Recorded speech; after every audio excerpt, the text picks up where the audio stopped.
সোমবার প্রয়াত হয়েছেন গজল গায়ক পঙ্কজ উধাস। তার প্রয়াণে শোকস্তব্ধ সঙ্গীত জগৎ। অ্যালবাম অনুষ্ঠান তার সুরের মূর্ছনায় যেমন ভরিয়ে রাখতেন শ্রোতাকে, তেমনি বলিউড সিনেমাতেও তার অবদান কম নয়। জন আব্রাহাম প্রথম অভিনেতা হিসেবে আত্মপ্রকাশ করেছিলেন গায়কের একটি মিউজিক ভিডিওতে, তেমনি শাহরুখ খানের জীবনের প্রথম রোজগারও পঙ্কজের কনসার্ট থেকেই। শাহরুখ তখন বেকার, কাজের চেষ্টা করছেন, রোজগারের উপায় খুঁজছেন।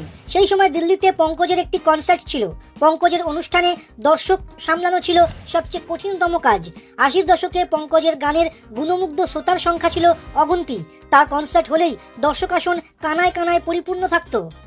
অন্ধকার প্রেক্ষাগৃহে দর্শককে আলো দেখিয়ে নির্দিষ্ট আসনে বসানোর কাজের জন্য লোকজন নেওয়া হচ্ছিল। শাহরুখ সেই কাজটি করেছিলেন। পারিশ্রমিক হিসেবে ৫০ টাকা পেয়েছিলেন সেই সময়।